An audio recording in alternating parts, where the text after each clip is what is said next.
Bom dia! Sejam todos muito bem-vindos ao meu podcast, eu sou o Diogo Andrade e começa agora mais um Curioseadas, o meu podcast de curiosidades com piadas. É isso aí, meus amigos, se você tá chegando agora, esse aqui é um podcast onde você aumenta o seu arsenal de curiosidades inúteis para soltar em conversas vazias e de quebra ainda se diverte. Espero que você dê alguma risadinha, pelo menos um, sabe? Então, essa é a ideia. São curiosidades bem humoradas. Nem sempre tem piada, mas sim, sempre tem bom humor. Seja bem-vindo, meu amigo, tá bom? Sai 2 episódios por semana, cada um com um tema extremamente aleatório e diferente. Então, o último episódio foi sobre a Coreia do Norte, o próximo pode ser sobre Francisco Morato. Eu não sei, entendeu? E esse aqui, eu sei. Esse aqui é sobre o nosso Nordeste. É isso aí, senhoras e senhores. Curiosidades sobre o Nordeste do Brasil, essa região tão querida, tão amada, né? Todo mundo, na época de eleição, fica meio puto. Todo mundo não, mas uma parcela grande da população sulista fica meio puta com o Nordeste na eleição. Ah, que Nordeste não sabe votar, blá, blá, blá. Nem pra falar de política aqui, meu amigo. Nós estamos falando de praia, de coisa boa, tá bom? Então esqueça a política e o Nordeste é o destino preferido de férias do Brasil, porque é sol em qualquer lugar, aliás, em qualquer período do ano, né? Então, por essas e outras, e aqui na verdade tem um monte de curiosidade que não tem nada a ver com sol, mas vamos lá então começar essa bodega, curiosidades sobre o Nordeste. Só relembrando, são 7 curiosidades, sendo que 6 delas verdadeiras, uma pode ser que seja inventada. Às vezes eu confesso que esqueço de colocar a curiosidade inventada e acaba ficando 7 curiosidades reais. Mas mesmo a que foi inventada, você vai ver que é tão plausível que se você soltar na roda de amigo, ninguém vai saber que você inventou. Aliás, você não inventou, eu inventei. Enfim, é isso aí, né? Vamos começar aqui, ó. A primeira curiosidade é o seguinte: São Luís, capital do Maranhão, é a única capital brasileira que não nasceu lusitana. E aqui eu queria corrigir o site da, acho que é TV Escola, ou sei lá, eu não lembro agora qual o site que eu pesquisei isso, mas eu queria corrigir porque eles falam que a São Luís é a única capital brasileira que não nasceu lusitana. E eu queria corrigir que tem mais 2, tá bom? Que é o quê? Palmas, no Tocantins, que não nasceu lusitana, não nasceu portuguesa, porque ela foi fundada em 1989, se eu não me engano. Isso, 1989, bem depois da independência do Brasil dos portugueses. Então essa nasceu brasileira mesmo, já era brasileira, tá bom? Essa foi Palmas e também Rio Branco, no Acre, que também passou a ser brasileira depois da independência de Portugal, tá bom? Então só queria fazer essa primeira correção, porque eu não vou simplesmente replicar uma coisa da internet que esteja errada sabendo que está errada. Eu posso até replicar sem saber, mas sabendo que tá errado, meu amigo, aqui não, farroupilha, tá bom? Então essa é a primeira curiosidade, é que São Luís, na verdade, eu vou explicar o que é a curiosidade, você vai entender. Aqui fala que é a primeira capital que não nasceu lusitana, por quê? Porque São Luís, ela é a capital do Maranhão e ela foi fundada pelos franceses em 1612. Daí rolou uma treta lá, uma guerra, os portugueses conseguiram expulsar os franceses, e aí depois chegou, isso foi em 1612, né, que os franceses fundaram São Luís. Então, meus amigos, era para São Luís ser a nossa Guiana francesa aqui. Era pra gente comer croissant e pagar muito mais caro nas coisas e ficar dias sem tomar banho, sem precisar atravessar o Atlântico. Então, por pouco, os nossos amigos maranhenses não são porco e arrogante e fala parecendo... eu não vou falar que eu posso correr o risco, mas não parece que todo francês não parece? Você entendeu o que eu quero dizer? Mas eu não vou... Aí o preconceito pode estar na sua cabeça, não na minha fala, tá bom? E aí em 1641, São Luís foi invadida pelos holandeses. Vou falar um bagulho, hein? Tem mel, hein? Essa cidade tem mel, porque em 1612 os franceses Fundaram, os portugueses foram lá e expulsou os franceses. Aí, menos de 30 anos depois, 29 anos depois, em 1641, os holandeses invadiram a cidade. E aí, meus amigos, os portugueses de novo ganharam, expulsaram. E você sabe que hoje a São Luís é conhecida como a Jamaica brasileira. Então, pode ser que seja influência dessa época. Porque todo mundo sabe que a capital da Holanda é Amsterdã. E Amsterdã gosta do negócio. Será que é por isso? Eu não sei. Aqui é uma curiosidade, né? Sabe por que São Luís é Jamaica brasileira? Porque isso eu li também, não fui a fundo para saber se é verdade, mas faz sentido, você vai entender comigo. Nos anos 60, 70, não sei exatamente, mas quando o reggae surgiu com muita força na Jamaica, São Luís é bem na voltinha, lá em cima. Diz que São Luís sintonizava rádios jamaicanas. Então, como pegava muita rádio da Jamaica, o reggae ele estava ainda muito enraizado na Jamaica e chegou em São Luís antes, porque naquela época não tinha Spotify, não tinha YouTube, que tinha era rádio. E aí aqui tocava Amado Batista, Fernando Mendes, Vando, eu não sei o que tocava aqui, mas tocava Belchior é dessa época, será? Talvez, enfim. No resto do Brasil tocava essas rádios. E aí, no Maranhão, diz que pegava a rádio da Jamaica. Então, por isso que lá é a capital do reggae até hoje. Isso eu ouvi dizer, não sei se é verdade, mas faz um pouco de sentido, não faz? Então, essa foi a primeira curiosidade sobre o Nordeste. A segunda curiosidade é a lenda do Cabeça de Cuia. Já ouviu falar na lenda do Cabeça de Cuia? Eu trouxe porque é uma curiosidade, bem uma lenda, né, bem famosa no Piauí, mas pelo menos eu nunca tinha ouvido falar, então resolvi trazer aqui para vocês. Essa lenda, ela diz que um menino pobre chamado Crispim, ele queria comer e a mãe dele fez sopa de osso de boi. Ele não gostou, ficou pistolaço e matou a própria mãe. Eu nunca comi sopa de osso de boi, mas eu acho que não deve ser tão ruim assim, né? Acho que o Crispim se passou aqui, né? Enfim, ele foi lá e matou a mãe, fez igual o Morre-Diabo, que sabe que o Morre-Diabo, vou fazer um parênteses aqui, lembra desse meme? Morre-Diabo, por que você não morre? Eu quero falar com Bandeirantes, com Globo, o microfone pra mim é tudo. Vocês lembram desse meme? Esse meme ele esconde uma verdade muito cruel, porque esse doidinho do meme, ele assassinou a própria mãe, cara. E a gente dava risada, o doidinho lá, ó, morre diabo. A gente virou até meme, assim, falar pros outros, morre diabo. Mano, o cara matou a mãe. E nós saía fazendo meme desse cara. Enfim, o Crispim também acabou por assassinar sua mãe por causa de uma sopa de osso de boi. Só que a mãe dele amaldiçoou ele. E aí, pra sempre, ele viveu com uma cuia no lugar da cabeça. Então, por isso que é cabeça de cuia, que diz que ele ficou pra sempre vagando com uma cabeça, com uma cuia no lugar da cabeça. Ele era tipo uma mula sem cabeça, mas era um adolescente rebelde, um Enzo sem cabeça, né? E diz também que para ele voltar ao normal, ele teria que comer 7 Marias virgens no rio. E até hoje tem Maria que evita o rio lá no Piauí. Você sabia disso? Pois é, até hoje a lenda ainda é forte e tem Maria que não anda sozinha perto do rio. E aqui, eu não sei também se o comer é comer, tipo... Você entendeu o que eu quero dizer? Será que é comer ou comer? Qualquer um dos dois é ruim, entendeu? Ser comido por uma entidade, de qualquer forma, é ruim. E eu não sei qual das duas é pior no fim das contas, né? Mas enfim, diz isso aí. E, inclusive, eu queria até dar uma dica aqui pros pais, né, do Piauí.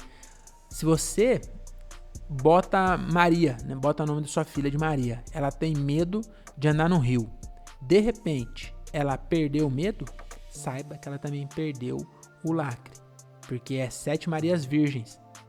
Entendeu? Eu quero chegar? Então, quando a Maria... Sabe, manda o caru quando flora lá na seca, é um sinal que a chuva chega no sertão. Toda menina que enjoa da boneca é sinal que o amor já chegou no coração. Então no Piauí, toda menina que perde o medo do rio é sinal que já chegou outra coisa em outro órgão. Então, pais, fiquem de olho, hein? Não tem nada demais também, mas só pra você saber, né? Às vezes a Maria não quer contar pra você que ela perdeu a virgindade com o dono da padoca que dá rosca pra ela de graça. E você tá vacilando aí, nem tá sabendo, tá bom? Essa foi a segunda curiosidade. E a terceira curiosidade é o seguinte, ó. Em 2012, na cidade de João Pessoa, Paraíba, tiveram concorrendo a cargos públicos o maior e o menor político do mundo. Tinha um cara chamado Ninão, que media 2,29 metros, e outro chamado Nininho, não é Nininho não, tá bom? Mas era um anão, um portador de nanismo, que não é anão. Não pode falar anão aqui, nós somos um podcast woke, tá bom? Não quero cancelamento, então aqui, ó, nós falamos certo. É um portador de nanismo de 1 metro e 8 centímetros. O nome dele não era Nininho, o nome dele é Santino Feliciano da Silva. E aí na mesma eleição teve um cara de 2,29 m e um outro de 1 metro e 8 centímetros. E foi muito difícil para enquadrar. O fotógrafo foi tirar foto, ele teve dificuldade. Porque se ele fechava muito, ou pegava a cabeça de um, ou pegava o peito do outro, entendeu? Porque os dois... E eu fiquei só pensando... eu realmente fui atrás, porque eu queria ver o debate, né? Imagina o debate dessa eleição. Um gigante e um anão concorrendo à eleição é maravilhoso, só que eles não eram o mesmo cargo. Então nunca chegaram a debater, mas é uma curiosidade, né? Uma curiosidade aí que você pode contar. Sabia que lá em João Pessoa, na Paraíba, na mesma eleição concorreu um gigante e um anão? Sabe quem ganhou? O povo que não foi, né? Porque não interessa o tamanho político, é político, só no nosso. Desculpa, às vezes o pensamento intrusivo acaba ganhando. Essa foi a terceira curiosidade. A quarta curiosidade é o seguinte: Sergipe, um dos estados, né, do Nordeste, acho que são 9, se eu não me engano, e Sergipe é o menor estado do Nordeste e é também o menor estado do Brasil. Sabia? Mede 22 mil quilômetros quadrados, ou seja, uma área menor que a casa do Gustavo Lima. Você acredita que o Gustavo Lima tem uma casa, se contar a parte da pista de pouso, entendeu? Se contar tudo que ele teve que construir para tentar curar esse ego ferido de menino pobre. Gustavo Lima, o nome dele nem é Gustavo, o nome dele acho que é Lindomar, sei lá. O cara mudou o nome, pô, pra Gustavo. Tipo, não foi o Lima que ele mudou o nome, acho que era Josimar. Era Josimar? Se marcar, nem Lima é. E aí ele teve que fazer uma casa maior que Sergipe, mas a curiosidade é sobre o Nordeste, né? Então a curiosidade é só essa aí mesmo, que Sergipe, ele é o menor estado brasileiro em extensão, tá bom? Em população tem estados menores, mas em extensão, 22 mil metros quadrados, ele é o menor estado do Brasil. Inclusive tem várias cidades no Brasil que são maiores. Inclusive eu vi esses dias sobre Altamira, no Pará, uma curiosidade extra. Tem uma cidade no Pará que chama Altamira, que acho que é a maior cidade do mundo em extensão. Quer ver, ó? Altamira, maior cidade do mundo. Maior cidade do mundo.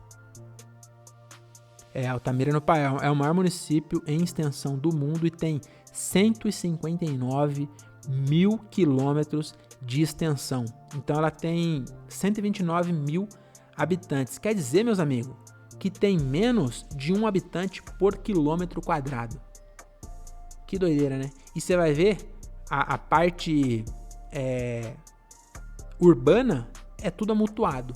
No maior município do mundo, eu não sei, aqui eu tô só elucubrando teorias. Eu acho que realmente não é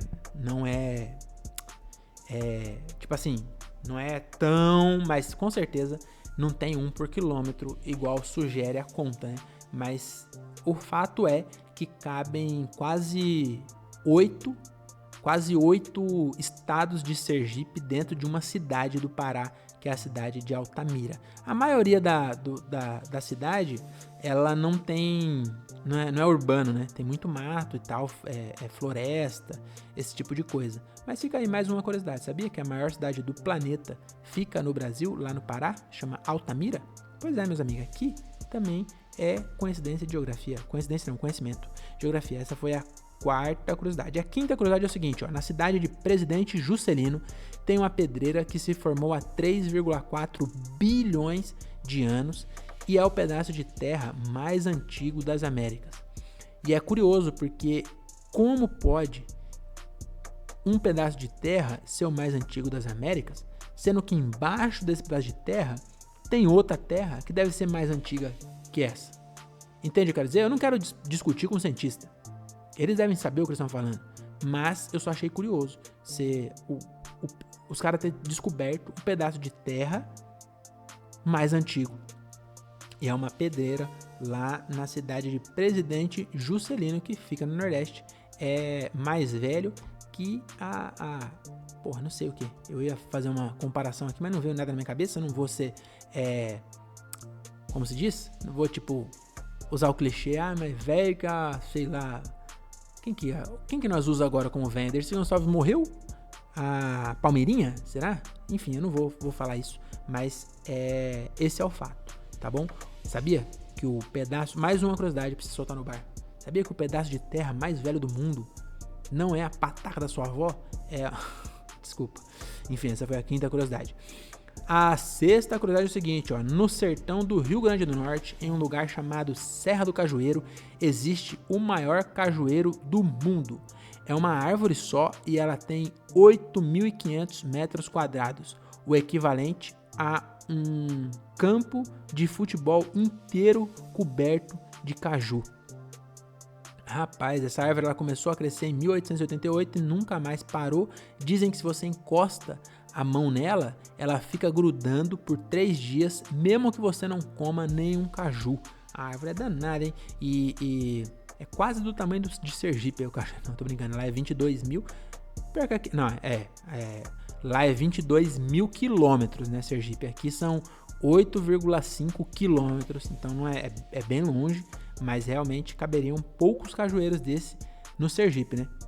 Eu não vou fazer a conta, mas enfim, é uma curiosidade. E aí eu queria fazer uma observação aqui, que é o seguinte, eu fui do ano retrasado, eu acho, eu fui nos Lençóis Maranhenses, no Nordeste, e aí eu aluguei um carro em São Luís e fui até a cidade de, não sei, uma cidade de praia lá no Piauí. Então eu fui até o Piauí de carro, depois eu voltei pro Maranhão, e nesse trajeto do Piauí até o Maranhão, eu tinha muita gente vendendo caju, e é uns baldão de caju, por 5 conto, mano, um balde, que você, nossa, trava os dentes de tanto comer caju. Então a gente comprou um balde desse, comemos caju pra cacete, eu e minha esposa, e custou R$5. Aí, meus amigos, semana passada eu fui aqui em São Paulo, e aí perto do Mercadão de São Paulo, no centro, ficam uns caras vendendo frutas no semáforo, sabe?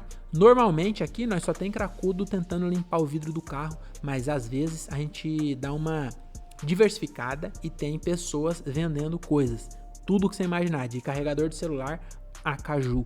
E aí tinha um cara vendendo caju, né, no semáforo, e aí o cara da frente comprou, e era uma caixa de caju que deveria ter uns 12 caju, uma dúzia de caju, mais ou menos isso.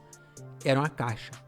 Aí o cara da frente, tá na frente do meu carro, ele tinha uma caminhonete, acho que era uma Maroc, não sei, e aí ele abaixou o vidro, e aí o cara deu a caixa de caju e o cara da Maroc deu o dinheiro pro cara, que é uma transação de compra, é assim que funciona. Só que, meus amigos, sabe quanto ele deu? R$60. O maluco pagou R$60 em 12 caju. Mano, saiu R$5 cada caju, vocês estão entendendo? Eu sou muito pão duro. Eu não consigo imaginar. Se alguma vez na vida, mas é que no Nordeste tem demais, eu ia ficar sem comer caju, até eu voltar pro Nordeste. Eu não consigo saber que um balde custa R$5 e eu ia pagar 60 em 12, meu amigo. Não faz sentido. Se bem que agora eu já tô mudando de ideia, porque se você parar pra pensar, a cerveja no mercado 12 custa, sei lá, R$36, às vezes você pega uma promoção. Na balada, dependendo da balada, uma você paga 36, mas eu também não compro. Eu não vou em balada, pode isso. Eu sou muito pão duro. Tá bom? Essa foi a sexta curiosidade. A sétima curiosidade é o seguinte, ó. Nem só de calor vive o Nordeste. E aqui, acabei de perceber que esse é um dos episódios que não tem curiosidade mentira, tá bom? Então aqui não precisa procurar curiosidade falsa nesse episódio. Não precisa ficar remoendo. Eu sei que você fica pensando. Eu sei. Você fica aí, caramba. Nossa, eu preciso descobrir qual curiosidade do podcast do Diogo é mentira. Aqui, calma essa alma, meu querido gafanhoto. Aqui as 7 são verdadeiras, porque nem só de calor vive o Nordeste. Muita gente, inclusive eu, também tinha essa ideia, esse preconceito, que no Nordeste era calor o ano inteiro. Assim, até comecei esse episódio falando isso. Caralho, 21 minutos, eu vou encerrar logo, já tá acabando, tá bom? Mas, senhoras e senhores, existem cidades, geralmente as cidades em serra, cidades que são mais altas, elas são mais frias. E no Nordeste eu trouxe aqui 3 cidades e os recordes de temperatura dessas 3 cidades. Então, em Triunfo, no Pernambuco, que fica na Serra da Borborema, a cidade já registrou 7 graus Celsius. Muito frio, hein? Olha, é frio de ficar sem peru. É frio do peru se esconder tal qual um jabuti e não botar a cabeça para fora, meus amigos. 7 graus em pleno Pernambuco. Já em Piatã, na Bahia, que é a cidade mais alta da Bahia, a temperatura no ano passado, não é coisa antiga não, ano passado chegou a 10 graus. E em Guaramiranga, no Ceará, sim, no Ceará, você pensa que no Ceará é só calor? Em 2022, na cidade de Guaramiranga, teve o recorde negativo aí de 13 graus em novembro. Vocês acreditam? Novembro, mano, é verão, pô. É verão no Brasil inteiro, hemisfério sul inteiro, verão, sol, você suando a teta. E aí, lá em Guaramiranga, fez 13 graus. Inclusive, lá rola um festival de jazz todo ano, em fevereiro, no friozinho da serra. Então, se você é do Nordeste e não sabia, achou difícil, às vezes não é tão difícil. Às vezes o cara mora no Ceará e ele tá tão envolto na sua rotina em Fortaleza que ele não sabe que dá pra ele curtir um friozinho em Guaramiranga e curtir um festival de jazz. É quase igual ir aqui para Campo do Jordão. Então essa foi o nosso episódio de hoje. Espero que vocês tenham se divertido, espero que vocês tenham conhecido um pouco mais sobre a história do nosso país. Acho que a gente tem que tomar frente, tá bom? Do nosso país. Eu sou um cara que eu gosto muito de viajar e eu já viajei para 10 países para fora, mas eu também já viajei para acho que 15 estados brasileiros. Então, antes de eu começar a viajar para fora, eu fiz questão de conhecer as belezas que tem aqui. Então, meu amigo, isso aqui não é patrocinado pelo Ministério do Turismo, não. Acho que você realmente deveria conhecer o nosso país, porque aqui tem muita coisa boa, tá bom? Então, é isso, nada de armas, use camisinha. Queria agradecer mais uma vez o Estúdio Redani. Então, se você é fotógrafo, tá querendo achar um lugar para botar em prática suas criações fotográficas, receber um cliente seu e fazer um ensaio tranquilo, climatizado, com fundo infinito, com softbox, iluminação, tem vários móveis muito legais. Você cola aqui no Estúdio Redani, tem diárias de 6 horas a partir de R$225, menos de R$40 a hora, então compensa vir de São Paulo pra cá, tá bom? Você às vezes pega ali 3, 4, 5 clientes, marca tudo num dia só, vem pra cá, fica merreca, muito mais barato você pagar aluguel, tá bom? Ou você correr risco de fazer um externo e roubarem sua câmera, que você sabe que São Paulo tá complicado. É isso, tá bom? Nada de armas, use camisinha e volte no próximo. Muito obrigado.